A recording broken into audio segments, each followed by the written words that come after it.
Assalamualaikum warahmatullahi wabarakatuh. Bismillahirrahmanirrahim. Alhamdulillahi rabbil alamin. Wassalatu wassalamu ala asyrafil anbiya'i wal mursalin wa ala alihi wa sahbihi ajma'in. Allahumma salli ala sayyidina Muhammad salatan tukhrijuni min zulumatil wahmi wa tuqrimuni binuril fahmi wa tudihu li ma ashkala hatta yufham. Innaka anta ta'lamu wa la a'lam, innaka anta 'alamul ghuyub. Subhanaka la ilma lana illa ma 'allamtana innaka antal alimul hakim. Rabbi syrah li sadri wa yassir li amri wahlul 'uqdatan min lisani yafqahu qawli. Allahumma yassir wa la tu'assir bitammin bil khair. Wa la hawla wa la quwwata illa billahil alimul azim. Amma ba'du. Pertama-tamanya sama-sama kita merafakkan rasa syukur kita kehadrat Allah Subhanahu wa taala kerana kita masih lagi diberi kehidupan oleh Allah Subhanahu wa taala, diberikan nikmat iman dan Islam yang dapat kita menunaikan ketaatan kepada Allah Subhanahu wa taala. Pada pagi ini kita akan sambung pengajian kitab Qalbun Salim, iaitu syarah penawar bagi hati yang telah pun dikarang oleh salah seorang ulama yang begitu hebat, iaitu Syekh Abdul Qadir bin Abdul Muttalib An-Bandili rahimahullah ta'ala. Mudah-mudahan dengan pengajian daripada kitab Qalbun Salim ini akan mendekatkan kita kepada Allah Subhanahu wa ta'ala untuk kita mengambil manfaat daripada apa yang kita dengar. Sebelum kita memulakan perbicaraan daripada kitab ini, kita berharap tuan-tuan dan puan-puan, orang-orang yang budiman yang diberikan rezeki oleh Allah Subhanahu wa taala, agar dapat kita berinfak untuk pembangunan ataupun membantu Masjid Al-Mustaqim Ampang. Mudah-mudahan dengan infak yang kita berikan kepada masjid akan menjadi saksi di hadapan Allah Subhanahu wa taala nanti. Mudah-mudahan ia menjadi benteng daripada siksaan Allah Subhanahu wa taala. Sama-samalah kita membantu pihak masjid dengan kita berinfak serba sedikit. Mudah-mudahan itu akan dapat membangunkan ataupun membantu apa saja program yang dijalankan oleh Masjid Al-Mustaqim Ampang. Kita masuk kepada persaksian tentang kebenaran tasawuf oleh ulama-ulama umat Islam. Terlalu ramai ulama umat daripada dahulu sampailah sekarang yang memperakui kebenaran ajaran tasawuf, malah menggalakkan untuk mempelajarinya, mendalami dan mempraktikkan ajarannya dalam kehidupan seharian kita. Kita sebutkan beberapa ulama yang memberi penyaksian, seumpama Imam Abu Hanifah, Imam Malik, Imam Syafi'i, Imam Ahmad bin Hanbal, Imam Muhasibi, Imam Abdul Qahir Al-Baghdadi, Imam Kushairi, Imam Al-Ghazali, Imam Fakhruddin Al-Razi, Imam Uzuddin bin Abdul Salam, Imam Nawawi, Syekh Ibn Taymiyah, Imam Ash-Shatibi, Ibn Khaldun, Imam Tajuddin Al-Subki, Imam Jalaluddin Al-Suyuti, Imam Ibn Abidin, Syekh Muhammad Abduh, Al-Amir Syakib Arsalan, Syekh Rashid Ridha, Syekh Muhammad Raghib At-Tabaq, Syekh Ahmad Asy-Syarbasi, Begitu juga Syekh Hamid Ibrahim Muhammad Saqar, Syekh Abu Hasan An-Nandui, Syekh Abu Ala Al-Maududi, Syekh Sabri Abidin dan Imam Muhammad Abu Zulah. Dan mereka memberi penyaksian ini di dalam kitab-kitab karangan mereka. Semua pendapat mereka telah dicatat dengan panjang lebar oleh Sayyidi Syekh Abdul Qadir bin Isa di dalam kitabnya Haqaiq At-Tasawuf. Jadi kita boleh rujuk penyaksian, persaksian, bukti-bukti bahawa kebenaran tentang ilmu tasawuf ini yang wajib untuk kita mempelajarinya, mendalaminya dan mengamalkan apa saja. Jadi di dalam mempelajari ilmu tasawuf ini, ia adalah sesuatu yang sangat-sangat berharga bagi seseorang yang dapat mengamalkannya. Kerana sangat penting. Yang pertamanya, kepentingan menjaga anggota zahir, iaitu tujuan mempelajari ilmu tasawuf ialah membersihkan anggota-anggota zahir supaya tidak melakukan perbuatan-perbuatan yang keji, yang tidak elok. Untuk menolong hati dapat dibersihkan daripada sifat-sifat yang tercela, yang tidak elok. Kerana itulah, belajarlah ilmu tasawuf dan ilmu-ilmu yang lain. Maka ilmu ini hendaklah dipelajari dengan benar, mengambil guru yang benar, seumpama mempelajari ilmu akidah, ilmu tasawuf dan juga ilmu fiqh. Imam Syafi'i rahimahullah ta'ala berkata, ta'allam falaisal mar'u yuladu aliman walaysa akhu ilmin kaman huwa jahilu. Belajarlah, kerana tidak ada seorang pun yang lahir sebagai orang yang alim, dan bukanlah orang yang tahu seperti orang yang jahil. Berbeza kan di antara orang yang mengetahui, orang yang diberi ilmu oleh Allah SWT dengan orang yang jahil, sangat-sangat berbeza. Kerana tidak ada siapa pun yang lahir dalam keadaan dia itu mengetahui segala-galanya. Semuanya perlu dipelajari. Wa inna kabiral qaumi la ilma indahu saghirun idzal taffat alaihil jahafilu. Sesungguhnya ketua kaum jika tidak ada padanya ilmu akan menjadi kecil apabila keagungan ilmu hilang daripadanya. Seorang pemimpin, kalau di dalam rumah tangga, seorang pemimpin yang memimpin rumah tangga, kalau dia tak ada ilmu agama, mana mungkin untuk dia mendidik anak dan isterinya dengan ilmu agama? Maka akan jauhlah mereka itu daripada agama. Wa inna saghiral qaumi in kana aliman kabirun idza ruddat ilaihil mahafilu. Dan sesungguhnya orang yang kecil jika menjadi seorang yang alim, iaitu orang yang muda, dia menjadi alim, tampak besar apabila perkumpulannya selalu dengan ilmu. Maka dia akan didatangi oleh orang-orang yang lain. Orang-orang yang peringkat usia yang lebih tua daripadanya juga akan mempelajari ilmu daripadanya. Ini pentingnya ilmu ini. Kadang-kadang kita melihat anak-anak muda, mereka itu tua dengan ilmu.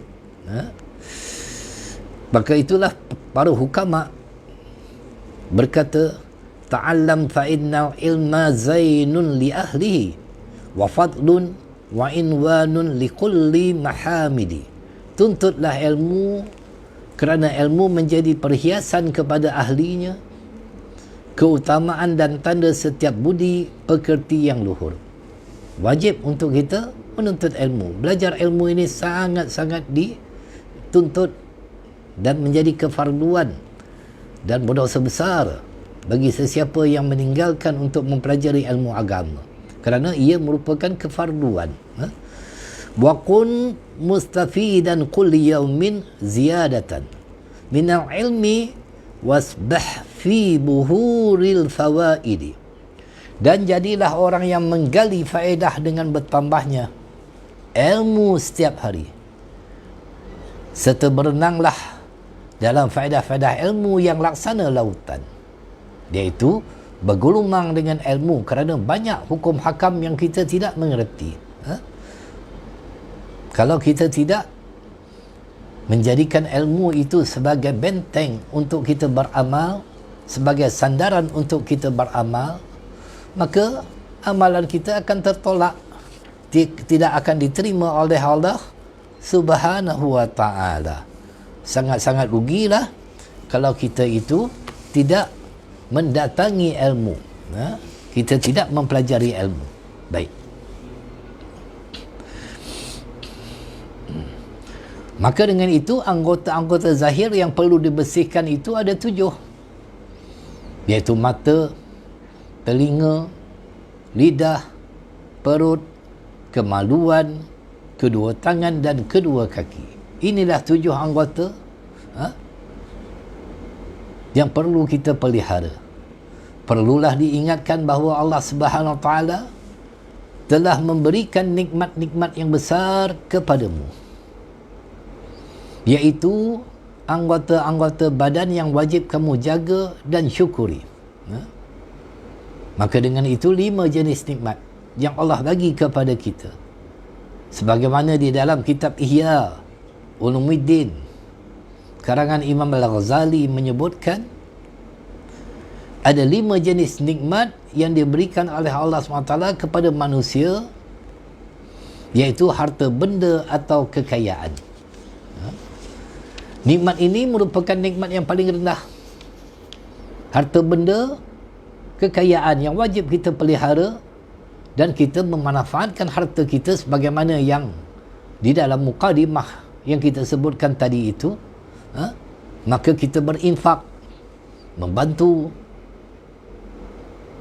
pihak masjid dan sebagainya, untuk kita membangunkan institusi masjid, kerana masjid itu rumah Allah. Kemudiannya yang kedua, kesihatan. Ia tidak boleh diukur dan lebih berharga jika dibandingkan dengan nikmat kekayaan. Apa guna tubuh badan yang sihat tetapi tidak digunakan untuk melakukan ketaatan kepada Allah SWT. Allah bagi kepada kita kesihatan tubuh badan, dan ini lebih lagi berharga daripada nikmat kekayaan.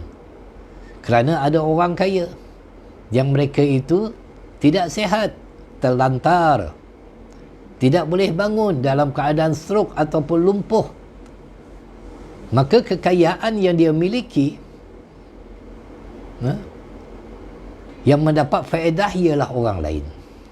Kita tengok kan, ada orang yang dalam keadaan lumpuh, kereta banyak, rumah besar, tapi kereta tak boleh bawa, orang lain bawa. Makan tak boleh banyak, orang lain makan. Apa guna? Kaya tetapi tidak sihat. Maka dengan kesihatan inilah yang kita harapkan berkekalan kepada kita, agar kita dapat menyempurnakan segala ketaatan kita kepada Allah Subhanahu Wa Taala. Kalau tak sihat, mana mungkin untuk kita melakukan ketaatan kepada Allah Subhanahu Wa Taala. Nak berjalan pergi masjid lelah, tak boleh, sebab tak sihat. Ada di antara mereka tu nak hadir solat Jumaat tak mampu, sebab tak sihat, tapi duit banyak. Boleh berubat, boleh pergi medical sampai ke Ampang Puteri, Glen Eagle, mahal dia bayar, tapi tak boleh melakukan ketaatan kerana tidak sihat. Ketiga, kata Imam Al-Ghazali, sempurna anggota tubuh badan dan panca indera. Maksudnya dia boleh mendengar dengan baik, boleh melihat dengan baik, kakinya boleh melangkah dengan baik, semuanya dalam keadaan tubuh badannya itu sempurna. Maka ia mesti disyukuri dan dihargai, kerana apabila salah satu daripadanya sakit atau hilang, ia boleh mengganggu perjalanan aktiviti seseorang. Mata sebelah tak nampak, itu terganggu kita. Ataupun kaki kita sebelah tak ada, nak berjalan pun terhenjot-henjot, tak boleh kita berjalan laju dan sebagainya. Itu sebab kalau satu saja tubuh anggota kita, panca indera kita rosak, telinga sebelah tak boleh dengar, Masya Allah, tabarakallah, maka itu terganggu kita. Keempatnya, kata Imam Al-Ghazali, roh atau nyawa. Ini nikmat yang besar yang membolehkan manusia hidup dan beramal. Kerana itulah kita bila bangun pagi, kita mensyukuri nikmat yang Allah telah menghidupkan kita setelah mematikan kita malam tadi. Kerana kita dapat melakukan amal-amal soleh, apatah lagi pada bulan Rejab ini. Kita berdoa, Allahumma barik lana fi Rajab wa Sya'ban wa balighna Ramadan, agar Allah memberkati umur kita itu, kehidupan kita itu pada bulan Rejab dan Sya'ban, dan menyampaikan umur kita, memanjangkan umur kita sampai kita dapat bertemu dengan bulan Ramadan. Yang kelimanya, kata Imam Al-Ghazali, iman dan Islam. Inilah nikmat yang paling besar dibandingkan dengan semua nikmat di atas. Bayangkan kalau Allah cabut nikmat iman dan Islam, maka dengan itu kita menjadi orang yang tidak beriman. Di mana tempat orang yang tidak beriman? Uiddat lil kafirin. Neraka tu Allah sediakan untuk orang-orang yang kafir, orang-orang yang kufur kepada Allah. Apa guna tubuh badan yang sihat tetapi dia kufur? Apa guna sempurna anggota tubuh badannya tetapi dia tidak mengenal kepada Allah? Apa guna kehidupannya itu? Ada nyawa, ada roh, tetapi dia menyembah selain daripada Allah. Apa guna harta benda dan kekayaannya, sedangkan dia tidak dapat ganjaran pahala daripada apa yang telah diinfakkannya? Kerana dia bukan orang yang beriman. Itu sebab iman ini nak kita pelihara dengan sebenar-benarnya. Nak kita jaga iman ini, kerana iman ini boleh dibolak-balikkan. Rabbana la tuzigh qulubana ba'da idh hadaytana wa hab lana min ladunka rahmah innaka antal wahhab. Ada orang yang beriman tetapi akhirnya mereka itu terkeluar daripada landasan agama itu sendiri, menjadi orang yang tidak beriman.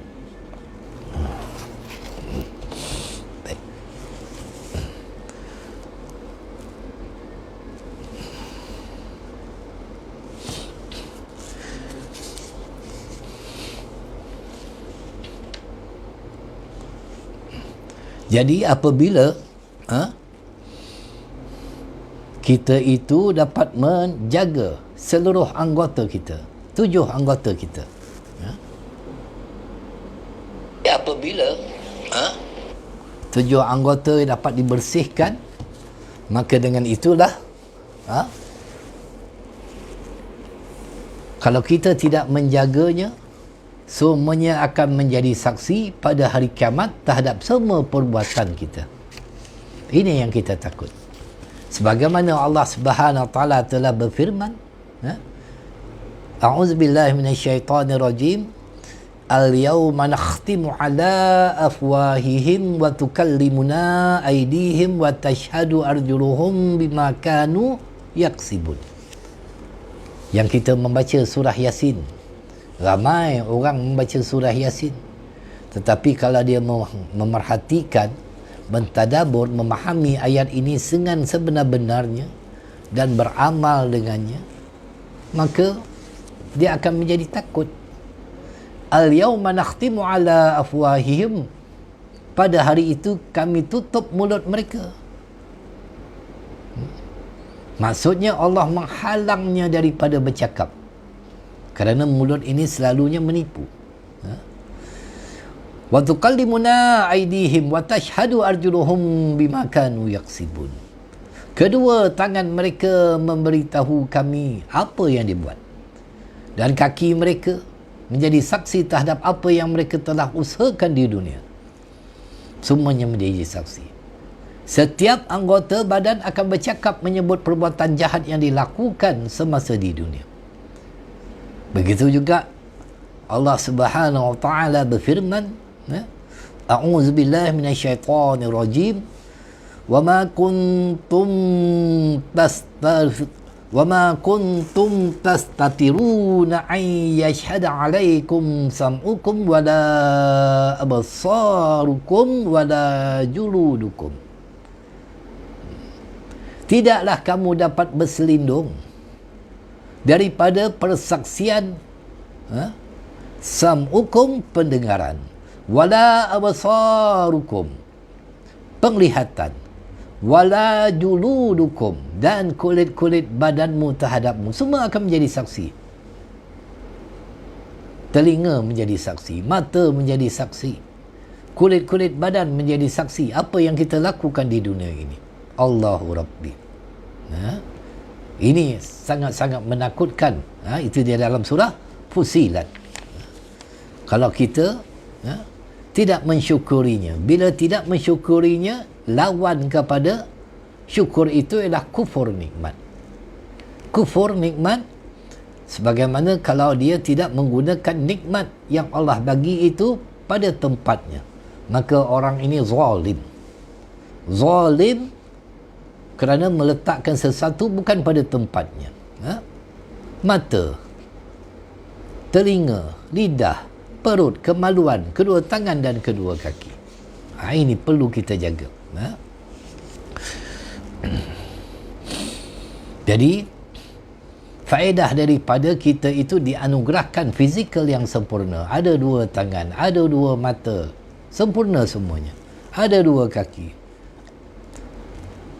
Di saat kita melihat orang yang mempunyai kekurangan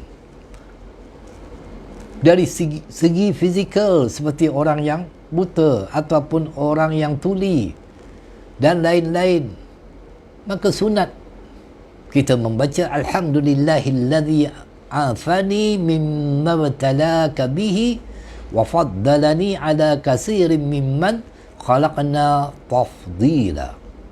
Segala puji bagi Allah Subhanahu wa taala yang telah mengafiatkan aku daripada apa yang Allah SWT telah mengujimu dengannya, dan telah memberikan kelebihan kepadaku dalam kalangan ramai yang telah diciptakan. Jadi kita mempunyai kelebihan. Sempurna anggota tubuh badan kita, sihat tubuh badan kita, maka kita mengucapkan syukur alhamdulillah kepada Allah Subhanahu wa taala yang telah pun anugerahkan kepada kita kesempurnaan panca indera dan sebagainya.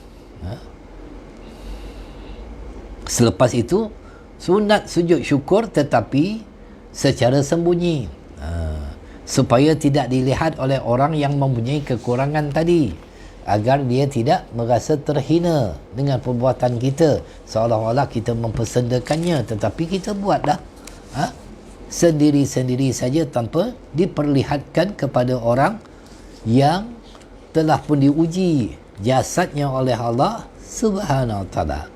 Seseorang tidak akan dapat lari daripada persaksian anggota-anggota badannya tersebut. Tak boleh lari. Tak boleh lari. Begitu juga dengan ucapan kita. Ma yalfizu min qaulin illa ladaihi raqibun atid. Bagaimana firman Allah di dalam surah Al-Qaf, tidaklah seseorang mengucapkan sesuatu perkataan melainkan di sisinya ada malaikat raqib menulis kebajikan dan malaikat atid menulis kejahatan. Apa saja dia cakap, kalau baik dapatlah ganjaran pahala, kalau buruk, buruklah ganjarannya. Ini dan Allah Subhanahu wa taala itu mengetahui apa saja yang ada dalam diri kita. Fa innahu ya'lamu sirra wa akhfa. Allah mengetahui rahsia dan yang lebih tersembunyi lagi. Semua diketahui oleh Allah. Maka kita tidak boleh lari daripada penyaksian Allah itu. Ya'lamu kha'inatul a'yuni. Ya'lamu kha'inatul a'yun wa ma tufis sudur. Allah mengetahui pandangan mata yang khianat dan apa yang disembunyikan di dalam hati. Oleh itu dia hendaklah meninggalkan segala kejahatan sama sekali kerana setiap anggota badan tidak bercerai daripada manusia. Kita buat maksiat kan, tangan ikut, mata ikut, mulut ikut, telinga ikut, semua ikut. Boleh kita tinggalkan. Nak buat maksiat, nak berzina, bawa kemaluan dia pergi. Lain semua ikut. Nak mengumpat orang, mulut dia pergi. Lain semua ikut. Tak bercerai. Setiap masa dan setiap tempat akan bersama. Ini yang perlunya. Maksudnya akan senantiasa ada bersama seseorang. Boleh tuan-tuan tinggalkan. Nak tengok sesuatu yang haram, mata je pergi, yang lain tak nak pergi. Tak boleh. Semua ikut. Dan yang lain itu akan menjadi saksi nanti. Sekarang hamba kata musannif, iaitu pengarang kitab ini, akan membicarakan 7 fasal tentang semua anggota badan tersebut. Yang pertamanya iaitu menjaga 7 anggota zahir. Fasal yang pertama ialah mata. Kebaikan mata yang berkaitan dengan dunia dan akhirat. Ini kebaikan mata yang perlu kita menjaganya dalam sebenar-benarnya. Ketahuilah Allah Subhanahu Wa Taala telah menjadikan mata untuk beberapa kebaikan dunia dan akhirat. Antara kebaikan mata yang berkaitan dengan dunia ialah, kalau dalam kitab asal, kitab Penawar Bagi Hati, disebutkan dahulu kebaikan yang berkaitan dengan akhirat. Kemudian barulah disebutkan kebaikan yang berkaitan dengan dunia. Tetapi penyusun kitab Qalbun Salim, iaitu guru mulia kita Al-Fadil Ustaz Muhadir Haji Jul Hafizahullah Ta'ala, dia meletakkan dunia terlebih dahulu, mendahulukan kebaikan yang berkaitan dengan dunia dahulu, kemudian baru akhirat. Begitu juga dengan anggota badan yang lain. Kerana tujuannya bagi penyusun kitab Qalbun Salim ini hanyalah supaya perbincangannya lebih dekat dan mudah difahami serta lebih tersusun dengan dahulunya kehidupan dunia sebelum akhirat. Bukankah kita berdoa Rabbana atina fid dunya hasanah wa fil akhirati hasanah wa qina azabannar, dunia dulu kemudian akhirat. Jadi kedua-dua juga boleh. Maka dengan itu kebaikan di dunia yang pertamanya melihat apa yang diusahakan oleh diri sendiri. Melihat diri sendiri dahulu, apa yang kita telah siapkan. Yang pentingnya melihat kekurangan yang ada pada diri kita. Bukan melihat keaiban yang ada kepada orang lain, tetapi apa yang telah kita usahakan. Jangan sibuk kita melihat kepada orang lain, tetapi ini perlu kita perhatikan pada diri kita, sama ada yang berkaitan dengan apa yang dia lakukan setiap hari. Seperti bangun daripada tidur, pukul berapa kita bangun ni, hari Minggu ni, hari tak kerja. Membersihkan diri, mandi terlebih dahulu, sebab kita itu nak menghadap Allah Rabbul Jalil. Sebab kita nak solat, maka mandilah. Sebagaimana kita menyerahkan diri kita kepada Allah Subhanahu Wa Taala. Kita melihat orang yang telah pun menjadi jenazah, orang mati. Ada tak orang mati tak dimandikan, diserahkan pada Allah? Tak, dibersihkan terlebih dahulu, dimandikan, bersih dulu, dengan taharahnya dijaga, pakaiannya dijaga. Memakai pakaian, pakailah yang indah-indah ketika menghadap Allah. Jangan hanya menghadap manusia saja kita pakai cantik, tetapi apabila menghadap Allah, kita cincai je. Memasak makanan, makan, minum atau berkaitan dengan perusahaan seperti melakukan aktiviti jual beli dalam perniagaan dan perkhidmatan atau berkaitan dengan pekerjaan seperti tugas sebagai guru dengan mengajar, mentarbiah dan mendidik, seorang pekebun dengan bercucuk tanam dan lain-lainnya. Maka tengok apa yang kita usahakan. Sebagai seorang guru, dia tugasnya mendidik. Sebagai seorang penternak, sebagai seorang pekebun, semua masing-masing ada tugas masing-masing. Melihat dulu apa yang kita telah usahakan. Kedua, mengelak daripada sesuatu yang boleh memudaratkan seperti terjatuh dan berlanggar dengan sesuatu. Jaga diri, pelihara diri itu. Dan antara kebaikan yang berkaitan dengan akhirat pula ialah melihat langit, matahari, bulan, bintang dan lain-lain, supaya kamu menjadikan semua ciptaan ini sebagai dalil atau bukti tentang kewujudan Allah Subhanahu Wa Taala, keesaannya, wahdaniyah, dan kekuasaannya kudrah. Bukankah kita itu disuruh bertafakur? Bukankah kita itu disuruh merenung segala ciptaan Allah? Sebagaimana hadis baginda Nabi SAW, suruh kita memikir tentang ciptaan Allah. Lalu kita mengagungkan Allah apabila kita melihat begitu hebatnya ciptaan Allah Subhanahu Wa Taala. Merenung segalanya. Lalu dengan itu kita dapat memuji Allah Subhanahu Wa Taala. Bukankah Allah Subhanahu Wa Taala berfirman, Inna fi khalqis samawati wal ardi wa ikhtilafil laili wan nahari la ayatil li ulil albab. Allah berfirman, sesungguhnya dalam penciptaan langit dan bumi dan silih bergantinya malam dan siang terdapat tanda-tanda bagi orang-orang yang ulul albab, yang sempurna akalnya. Sempurna akalnya. Iaitu kita itu dituntut untuk melihat segala ciptaan Allah.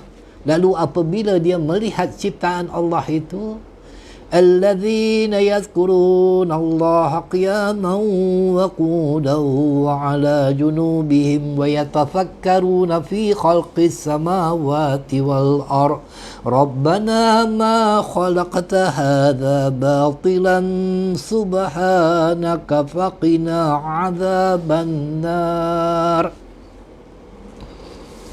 Apabila dia tengok tu, lalu dia mengingati kepada Allah Subhanahu Wa Taala ketika dia berdiri, ketika dia duduk, dalam keadaan dia berbaring, dan tafakur, memikirkan tentang penciptaan langit dan bumi seraya, dia pun berkata, Rabbana, ya Tuhan kami, tiadalah Engkau menciptakan ini dengan sia-sia, maha suci Engkau, menyucikan zat Allah, maka peliharalah kami dari seksa neraka. Itu yang kita melihat keesaan Allah. Inilah yang menjadi hujah, dalil untuk kita mengatakan bahawa Allah itu wujud, kerana wujudnya segala penciptaan yang telah pun disiapkan oleh Allah untuk kita. Kemudiannya antara kebaikan akhirat pula melihat Al-Quran, musyaf Al-Quran, membaca Al-Quran, memahami setiap kandungan yang kita baca, mentadabur ayat Al-Quran itu, mempelajarinya juga. Kerana melihat Al-Quran ni, musyaf Al-Quran, ada ganjaran pahala. Itu sebab Imam Nawawi mengharuskan untuk solat melihat musyaf Al-Quran, dan dapat dua ganjaran pahala.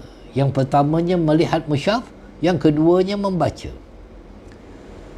Kemudiannya melihat jalan ke masjid. Ada orang tak jumpa jalan pergi masjid, dah mati baru jumpa jalan. Semasa hidup tak jumpa jalan pergi masjid, asyik melencong aja, tak sampai ke masjid. Dah mati, itu pun orang yang bawakan dia. Kita tak nak macam tu. Baru dikandar oleh orang pergi masjid, sedangkan ketika hidup dia tak pernah melangkah, melihat jalan untuk menuju ke rumah Allah Subhanahu Wa Taala. Kemudian melihat jalan ke tempat menuntut ilmu. Mana tempat ada untuk kita menuntut ilmu? Carilah.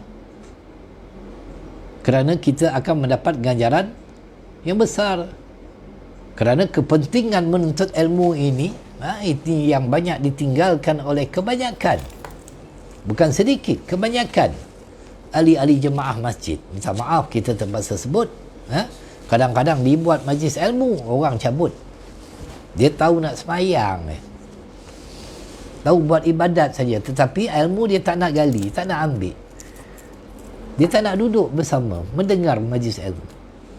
Sedangkan begitu penting menuntut ilmu, sebagaimana Sayyidina Ibn Mas'ud radhiyallahu ta'ala berkata, alaikum bil ilmi qablu an yarfa' wa raf'uhu mautu ruwatih wa in hadan lam yulad aliman wa innamal ilmu bitta'allum. Wajib ke atas kamu menuntut ilmu sebelum ia diangkat, hilang. Kerana ilmu itu Allah tidak mencabut daripada dada para ulama, tetapi mewafatkan para ulama cara menghilangkan ilmu. Terangkatnya hilangnya ilmu adalah dengan kematian para ulama. Sesungguhnya seseorang itu tidak dilahirkan dalam keadaan berilmu, dan sesungguhnya ilmu itu diperolehi dengan belajar, bita'allum. Macam mana nak belajar? Ada guru, ada kitab. Itu cara belajar. Sayyidina Abu Al-Darda mengatakan, la an atallama mas'alatan ahabbu ilayya min qiyamil lailatin. Untuk aku belajar satu masalah agama, lebih aku sukai daripada mengerjakan solat semalaman. Lebih baik lagi belajar ilmu. Kerana ibadat,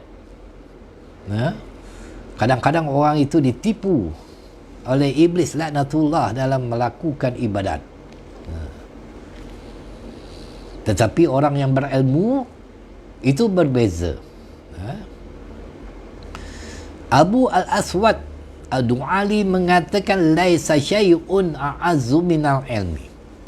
Al-muluku hukamun 'alan nasi wal ulama'u hukamun 'alal muluki. Tidak ada yang lebih mulia daripada ilmu. Raja-raja adalah penguasa manusia, namun para ulama adalah penguasa raja-raja.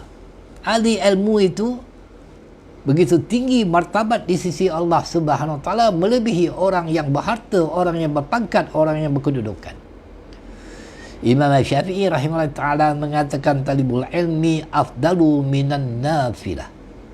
Menuntut ilmu lebih utama daripada ibadah sunnah. Itu kadang-kadang orang sibuk semayang sunat, tapi belajar ilmu dia tak nak. Ini masalah dalam masyarakat kita. Masyarakat kita masalah. Dia rajin pergi masjid untuk semayang sunat, semayang sunat tarawih bulan Ramadan, kan tak dapat tarawih disebabkan PKP, marah dia. Macam mana nak tarawih ni? Buat majlis ilmu, tak suka dia. Kadang-kadang kita ambil sedikit masa selepas pada azan isyak tu, marah dia, sibuk ibadat saja, ilmu dia tak nak gali. Ini yang berlaku kepada masyarakat kita, yang akhirnya lahirlah generasi-generasi yang tidak kenal kepada Allah Subhanahu Wa Taala. Kita mewariskan generasi yang tidak kenal Allah, tidak kenal Rasulullah SAW, tidak kenal Al-Quran, huruf Al-Quran dan sebagainya. Ini yang berlaku pada akhir zaman ini.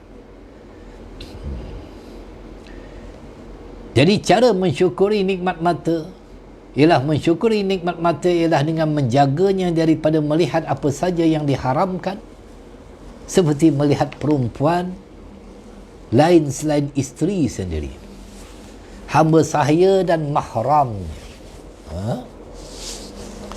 Mahram, apa itu mahram? Ialah perempuan atau lelaki yang haram dikahwini. Itu mahram.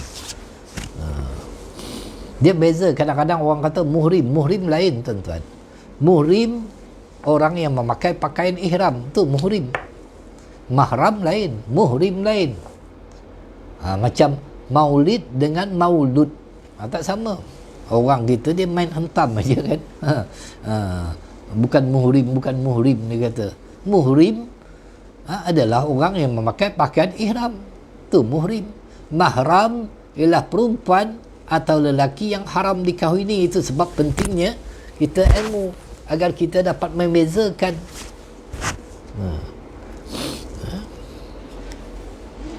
Maka mensyukuri nikmat mata, tidak melihat sesuatu yang haram, melihat perempuan yang lain selain pada isterinya sendiri.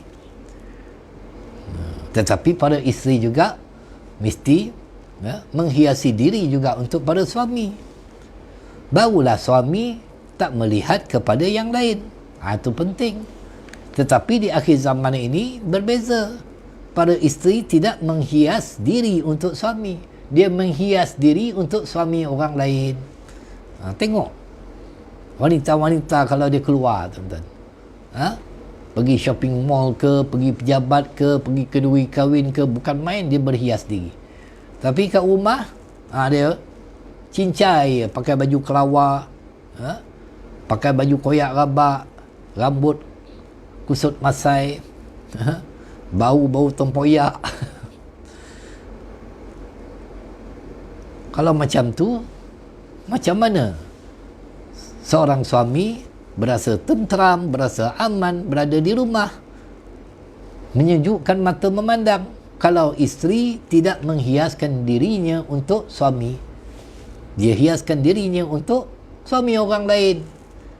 Keluar dia pakai minyak wangi, wangi dia keluar sebab nak bagi orang lain cium.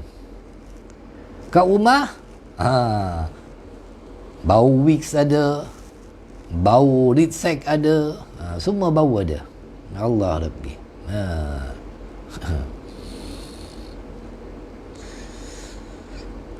Hamba sahaya dan mahramnya melihat orang muda, maksudnya termasuk lelaki-lelaki, lebih-lebih lagi perempuan, jangan melihat.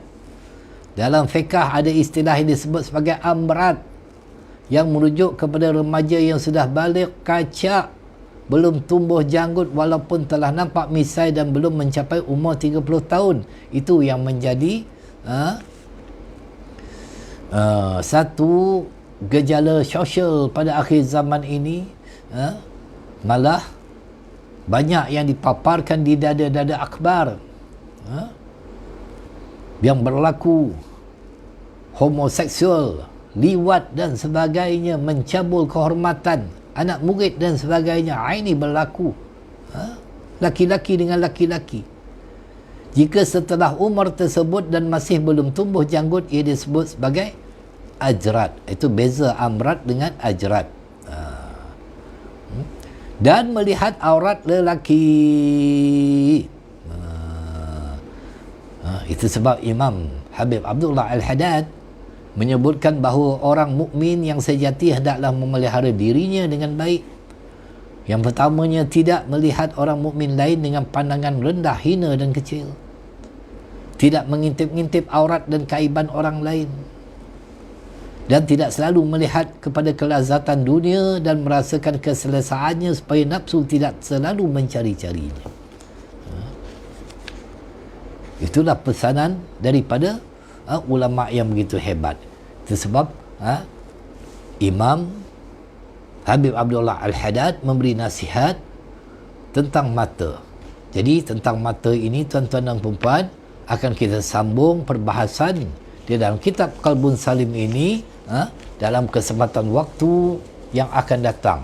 Kita berdoalah kepada Allah Subhanahu wa taala, mudah-mudahan Allah Subhanahu wa taala akan menghapuskan wabak yang sedang melanda negara kita ini dan mengembalikan semula institusi masjid-masjid di negeri Selangor dan surau-surau di negeri Selangor dapat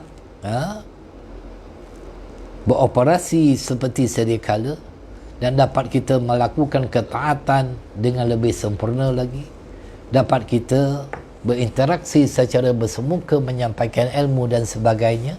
Dan sekali lagi saya meninggalkan pesan kepada tuan-tuan dan puan-puan,